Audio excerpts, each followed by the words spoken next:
Oke,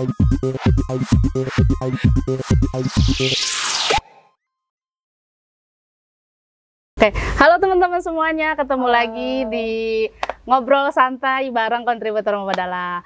Aku senang banget nih siang ini, aku kedatangan Teh Ica, salah satu kontributor Mubadalah ini. Halo Teh Ica. Halo Teh Fitri. Apa kabar? Baik. Teh Ini Fitri alhamdulillah baik. Jadi teman-teman ini perdana banget Teh Ica main ke Mubadalah dan langsung kita todong buat cerita gitu.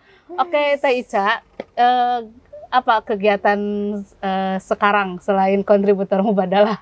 Ngelamun sih kayaknya. Nungguin jodoh. Ya, nungguin jodoh, ngelamun masa depan dan sebagainya. Teman-teman, ini ya kegalauan setelah jadi sarjana. Iya benar, setelah lulus.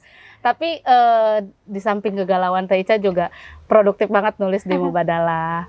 Salah satunya kemarin nulis soal kemerdekaan, ini pas banget karena kita sekarang mau menuju 17 Agustus memaknai kemerdekaan gitu. Nah, aku pengen tahu dong makna kemerdekaan bagi Teh Ica ini apa sih? Oke. Sebenarnya kalau masyarakat bilang kemerdekaan itu bebas dari penjajah, kalau memaknainya ya kemerdekaan bebas dari penjajah, aku sepakat sih. Oke. Tapi kalau misalkan apabila kemerdekaan dimaknai sebagai merdekanya secara individual, aku kurang sepakat. Gitu. Soalnya ini pengalaman aku ya, aku sebagai perempuan, apalagi dari desa itu. Kalau tahu desa mana sih Teh? Aku dari Garut. Garut. Sama kayak aku ya. Garut tapi Sisina gitu. Paling ujung ya? Paling ujung, ya.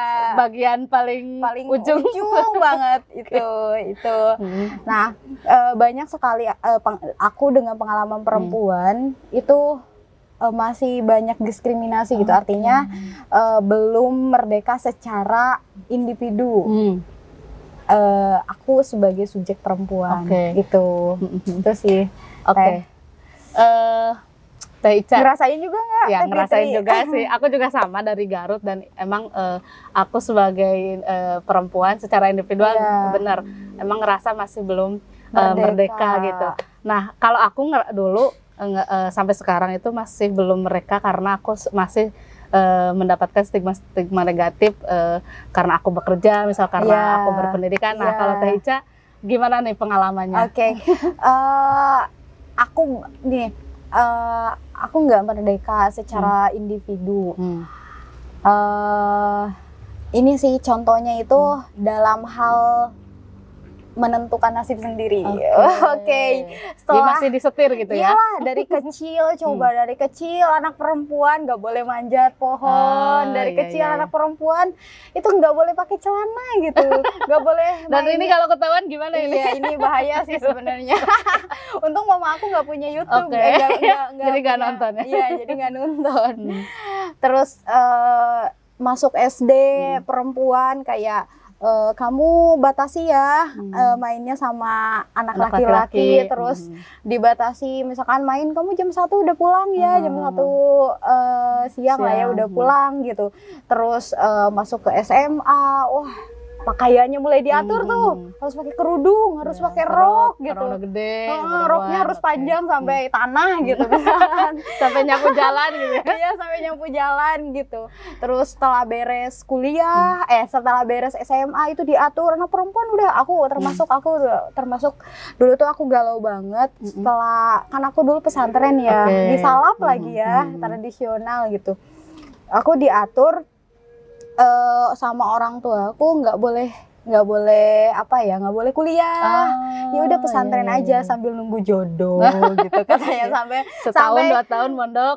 Iya, siapa tahu kan pangeran segera datang gitu ya untuk menjemput. Pangeran gitu. bersorban. Nah untungnya ada kakak aku laki-laki, dia kuliah terus memotivasi sampai aku daftar kuliah tuh. Orang tua nggak tahu.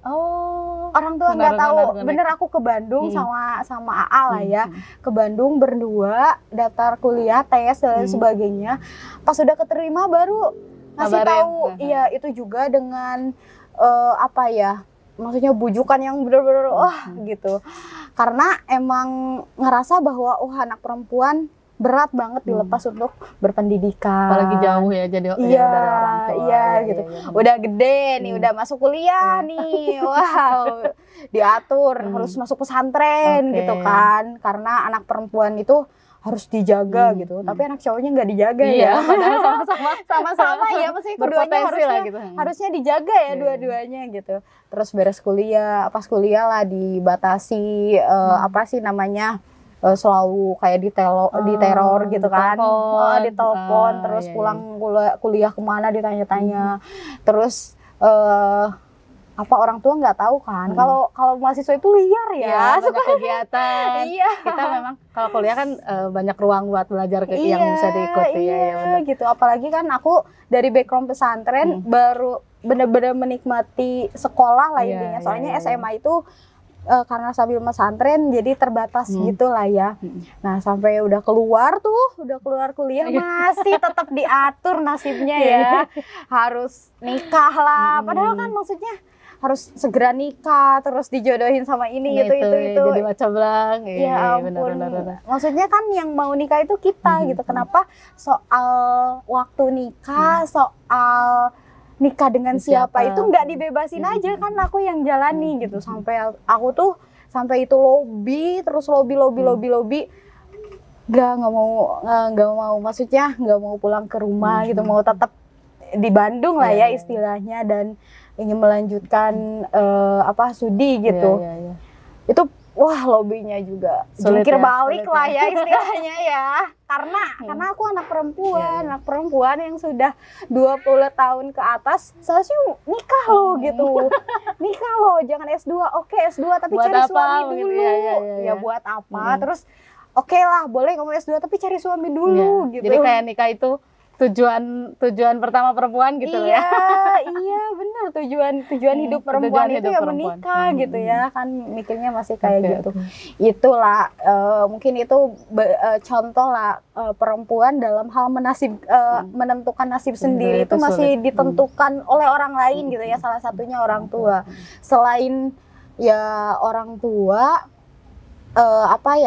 perempuan juga diatur oleh budaya. Iya betul. Gitu, betul nggak? Sepakat nggak? Iya benar. Aku juga ngalamin soalnya.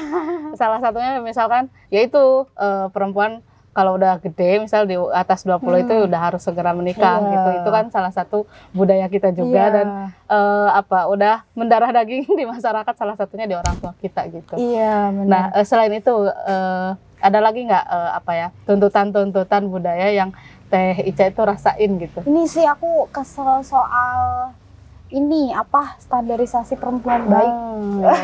Ada istilahnya tuh Nature Syndrome. Jadi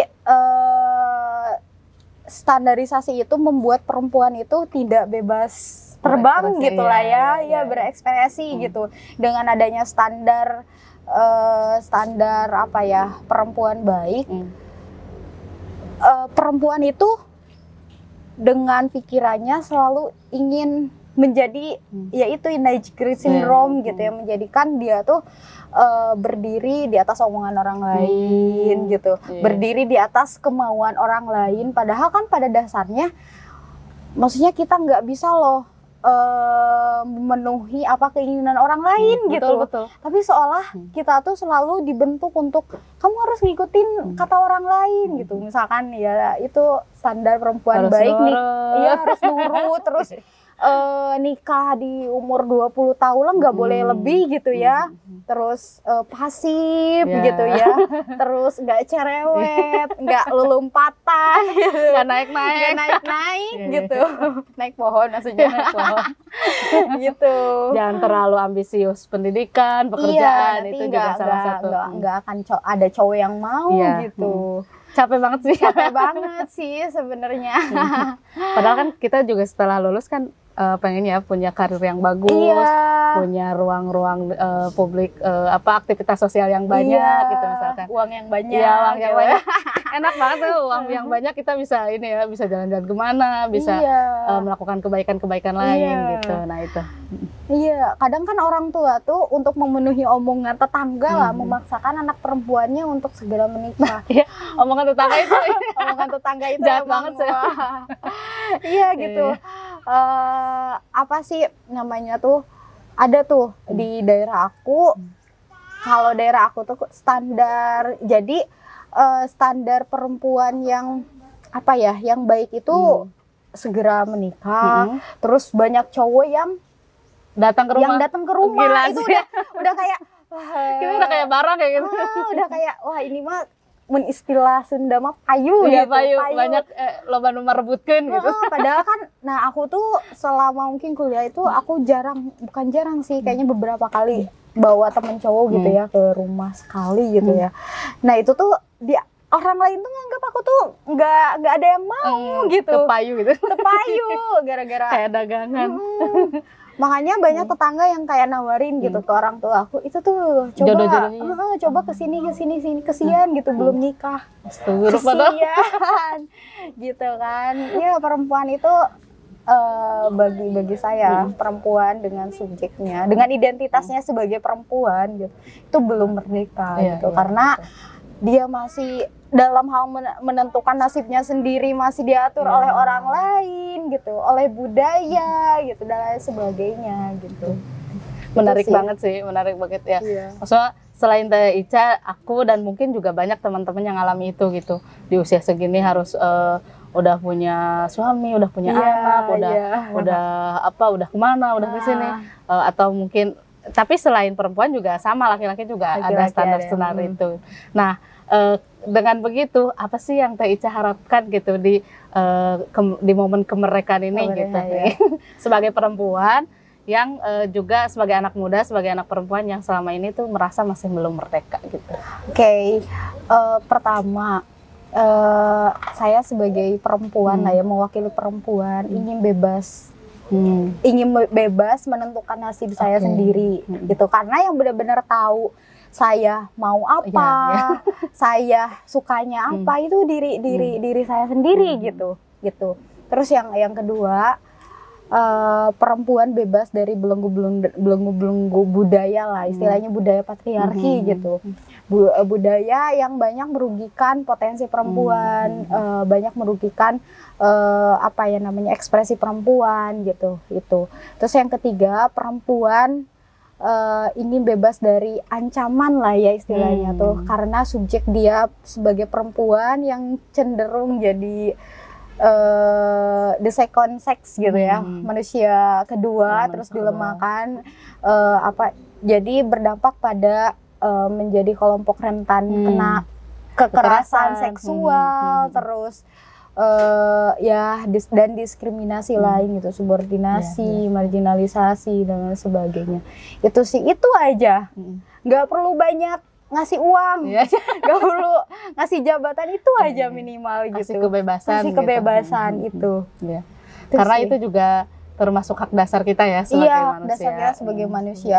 Karena Tevit, kalau misalkan Indonesia ini saya menginginkan rakyatnya sejahtera, harus sejahtera dulu perempuannya, karena perempuan bagian dari rakyat gitu. Nggak bisa ya salah satunya aja. Nggak bisa Indonesia harus merdeka, tapi perempuannya didiskriminasi, perempuannya dibatasi, nggak bisa. Betul, aku setuju banget sih. Oke, ada lagi Teh? Udah sih, cukup. Oke, teman-teman, itu yang kita bisa bagikan ya soal kemerdekaan. Aku tertarik banget sama ceritanya Teh Ica dan juga harapan-harapannya ketika sekarang menyambut 17 Agustus atau menyambut Hari Kemerdekaan. Oke, terima kasih sudah selalu mengikuti ngobrol santai bareng kontributor Mubadalah ID. Selanjutnya teman-teman juga bisa share tentang makna kemerdekaan dan juga harapan-harapan teman-teman di Hari Kemerdekaan di kolom komentarnya YouTube Mubadalah ID. Dadah, sampai jumpa lagi di lain kesempatan. Assalamualaikum. Terima kasih Teh Ica. Terima kasih Teh Fitri.